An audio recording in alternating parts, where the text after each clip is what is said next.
Yun, isang maulang araw po sa atin lahat mga ka-page. Yan, panibagong araw at panibagong vlog na naman tayo. Alipunta natin yung kambing ni Tita mga ka-page. At syempre panibagong pasalamat po sa ating Panginoon at sa patuloy po ninyo support at tiwala. Bili tayo ng gamot para sa pagtatae. Painumin natin yung kambing ni Tita mga ka-page. Bali ito siya.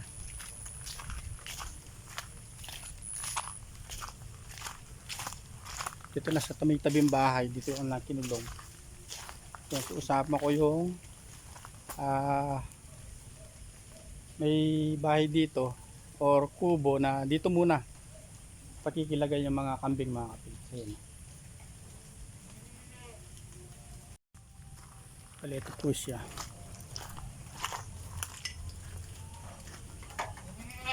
Yan, medyo malambot pa yung dumi niya mga kapatid. Ito tsaka yung isa na yun, pero ito okay na to.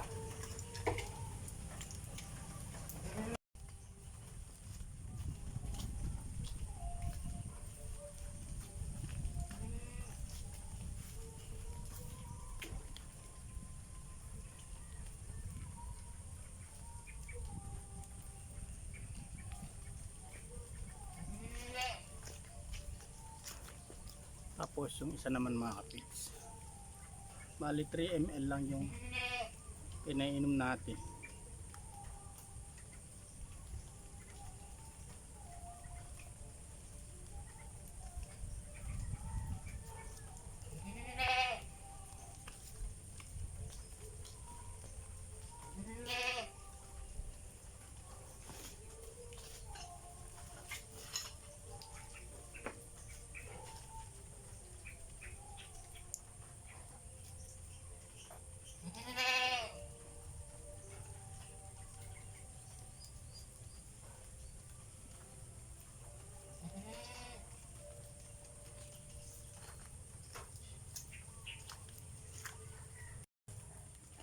Yan, nakapainom na tayo. Siguro di muna natin sila ilalabas ngayon. Pananakati muna natin sila. Gawa ng nag-uulan mga kapits. Bagay, meron pa nakasabit na damo. Sa kabila na ubos. Yun. Pero pagsasabit pa natin mamaya. One eternity later. Yan, bali luto muna tayo ng konting baboy. Yan. Bali isisiyang natin mga kapage sa talbos ng sampalok. Bago tayo umalis, bali pupunta tayo ng hospital. Takyakap natin si Mrs. Yung bigla at yakap mga kapage.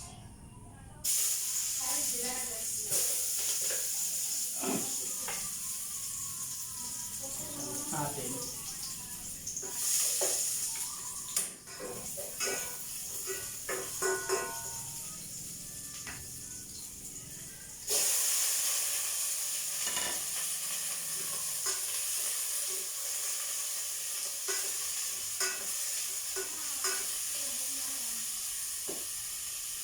Balik bigla yung tiyakap ng mga kapit, gawa ng yung sugat niya.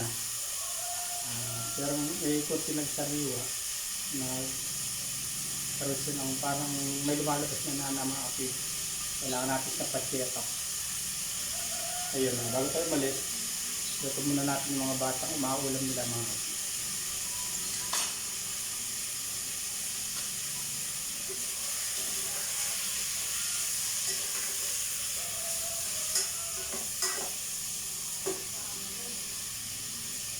Baligigisa muna natin para yung lasa manusbus sa konting baboy natin.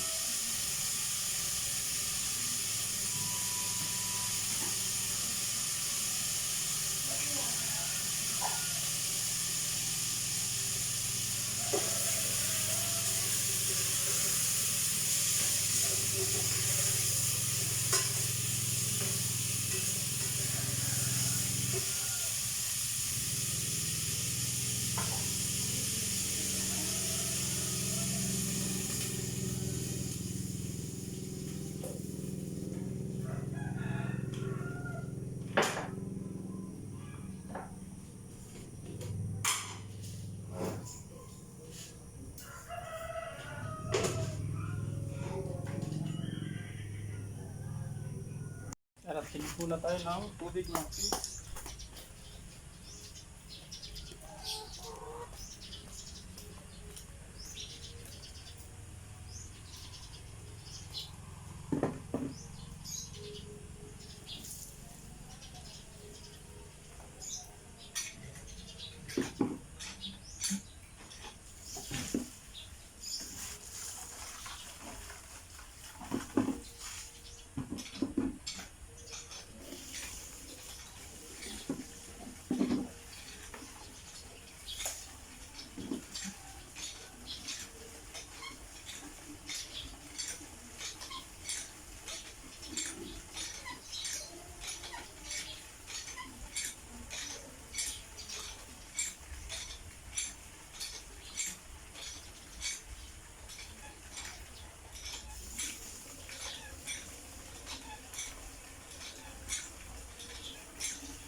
Yan at kulong-kulo na siya mga kapids. Lagyan natin siya ng okra. Wala tayong talbos ng kamote o pechay. Okra na lang mga kapids linagay natin. Konting kulo na lang pwede na siya mga kapids. Palalambutin na lang yung okra. At pwede na siyang hanguin mga kapids. One eternity later. Yan at na-check na mga kapids. Pauwi na tayo. Si Mrs. Buti na lang, walang ganong problema mga kapids. At natural lang daw po yun mga kapids. Tinigyan na lang siya ng cream na antibiotic. Ano, pauwi na tayo mga kapids. 2 hours later. Mali siya mga kapids. Sakatin na lang natin. Kaya minuli natin ang gamot. Ano? Malambot yung tae talaga mga kapids. Painom pa natin ang gamot mga kapids. 3 times a day natin.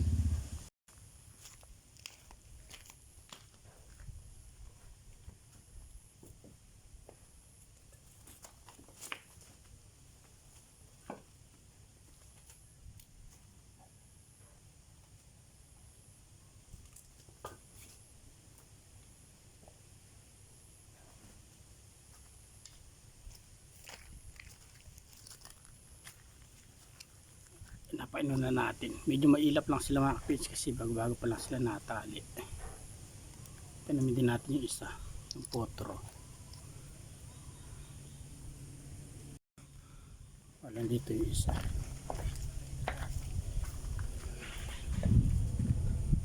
Siya mga kapids.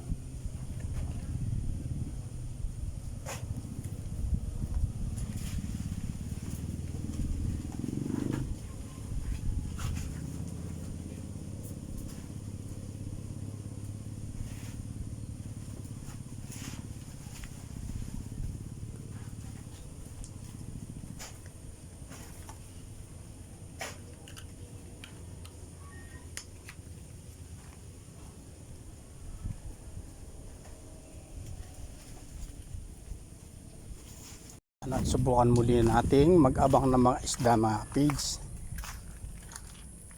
Subukan natin mag-abang dito.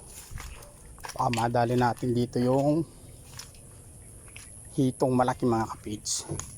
Meron paparutang dito yung hitong malaki. Baka matsambahan natin. Yan, nakita tayo dito sa puno ng muli na mga kapids. Dili na umakit dito. Yeah.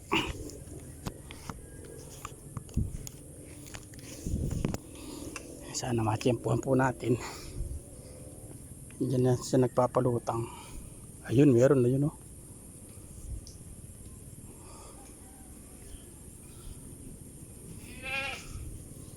Meron ako nakikita mga kapids. Hindi siya kalakihan pero pwede na siguro to. Kahit prituhin lang natin pagka tinamaan.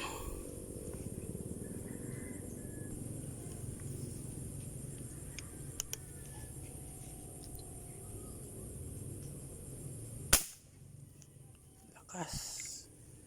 So akong tinamaan mga kapage.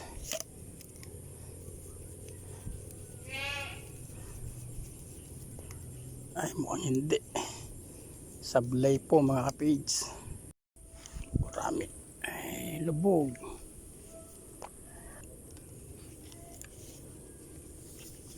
Mukhang mo nang magpapalutang rito mga kapage. Lipat po tayo ng pwesto.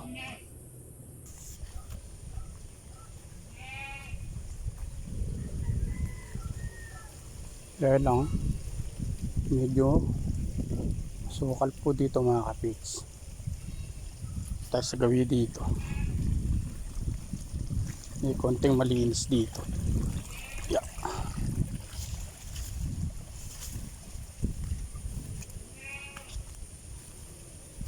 Saan makadali po tayo kahit pang ulam lang.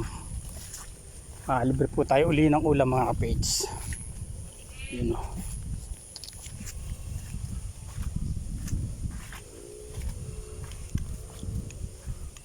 Sana may palutang dito. Yan, at may nagpapalutang po rito mga kapage. Kaya lang alanganin po yung laki niya. Yun ang mga bulegis.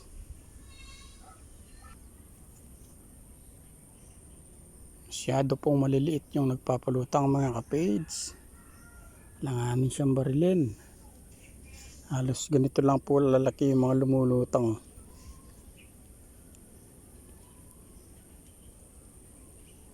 Wala po kasing araw.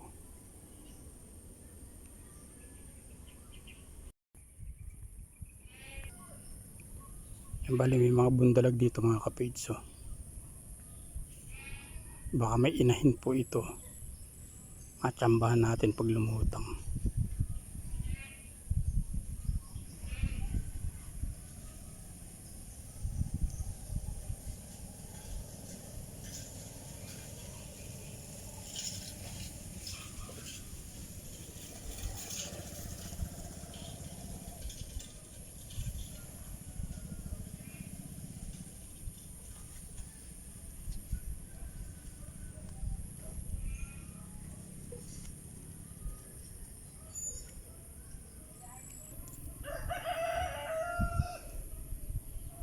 Mukhang mahihain po sa camera mga kapage. Ayaw talaga magpalutang.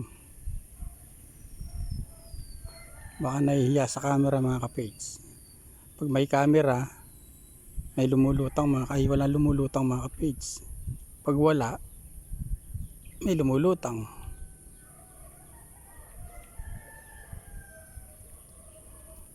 Kasi mga bumubula-bula na yung mga kapage. So.